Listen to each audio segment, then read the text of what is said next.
Hello friends, तो आज मैं आपको हैंड पॉलिनेशन के बारे में बताने वाली हूँ। देखिए कितने बढ़िया तोरी लग रही है, कद्दू लग रहे हैं, सब लग रहे हैं, लेकिन जो फीमेल फ्लावर है अगर वो पॉलिनेट नहीं होगा, पॉलिनेशन नहीं अच्छे से होगा तो आपका फल में कन्वर्ट नहीं होगा। मान लीजिए आपके गार्डन में बीज आती भी हैं, इंसेक्ट आते भी हैं और वो पॉलिनेट हो भी जाते हैं, कभी कभी श्योरिटी नहीं रहती है। देखिए तोरी में तो मान लेते हैं कि हो जाता है, बीज वगैरह कर देती है, लेकिन जो हमारे कद्दू हैं, लौकी है, उसमें अगर आप हैंड पॉलिनेशन करते हैं तो उसकी गारंटी, मतलब सक्सेस की गारंटी ज़्यादा रहती है ना।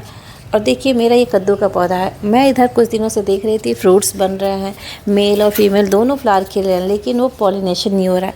हैंड पॉलिनेशन भी मैं कर रही हूँ तो वो सक्सेस नहीं हो रहा है। क्यों? जब मैं सुबह आ रही हूँ तो उसके पॉलिन्स गायब हैं, मेल के फीमेल दोनों के, मतलब मेल फ्लावर के। तो जब उसमें पॉलिन्स ही नहीं बचे हैं तो वो कहाँ से होगा? मधुमक्खियाँ सारे वो लेके चली जाती है, मतलब उनका वो भोजन ही एक तरह से कह लीजिए। इस तरह से कल मैंने शाम में देखिए इस तरह से जो फ्लावर है ना, उसको मैंने बांध दिया था रस्सी की सहायता से। अब मैं सुबह आपको दिखाती हूँ, उसमें ढेर सारे बढ़िया अपना पॉलिन्स लगे हुए।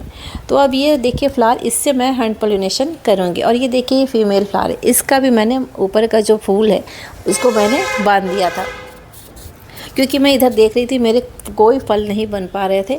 तो मैंने सोचा ये ट्रिक अपना के देखते हैं, शायद सक्सेस हो जाए। तो देखिए इस तरह से मैंने हैंड पॉलिनेशन कर दिया। पॉलिन्स भी बढ़िया थे उसमें, क्योंकि मैंने बांध दिया था तो मधुमक्खियों से वो बचा रह गया था। कभी कभी होता है ना, आपके जो फीमेल फ्लावर है वो छुपे रह जाते हैं और वो पॉलिनेट नहीं हो जाते हैं, तो जो फल होते हैं ना वो डट जाते हैं, मर जाते हैं, एक तरह से कहिए कि वो फल बढ़ नहीं पाते हैं। तो इस तरह से अगर आप करेंगे तो सक्सेस की गारंटी ज़्यादा रहती है। अगर हम अपने हाथों से करते हैं तो हमको पता है कि हमने मतलब ये काम कर दिया है। तो देखिए, तो आज फाइनली मैंने कद्दू में तो कर दिया है, अब वो उसका रिजल्ट कल पता चलेगा कि वो पॉलिनेट हुआ कि नहीं। अगर वो हो गया तो फल वो बढ़ने लगेगा, नहीं होगा तो वो फल धीरे धीरे उसी में वो सूख जाएगा और वो पीला होके झड़ भी जाएगा आपका। तो इस तरह से बहुत सारे मेरे फल बने थे, तो आज मैंने उसको उस ट्रिक से कर दिया। रात में मैंने मेल और फीमेल दोनों फ्लावर को, उसका वो जो फूल होता है उसको बांध दिया था, ताकि सुबह मुझे उसी अवस्था में मिले, है ना।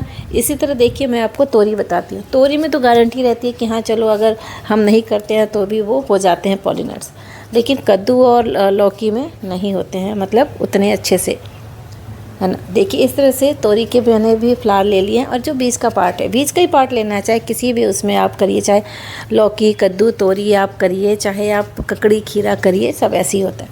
तो बहुत सारे देखिए आज फीमेल फ्लावर खिले हुए थे, तो सबको मैंने हैंड पॉलिनेशन किया है।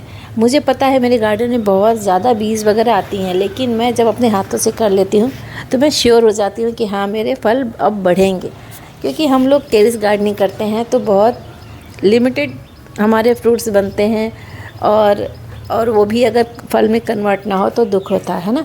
जब हम अपने हाथों से कर देते हैं तो गारंटी हो जाती है कि हाँ वो बनेगा।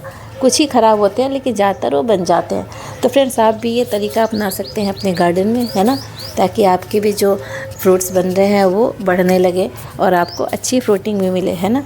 तो बस आज यही मैंने किया है और मैंने सोचा आप लोगों के साथ शेयर करें। तो कैसी लगी वीडियो ज़रूर बताइएगा फ्रेंड्स।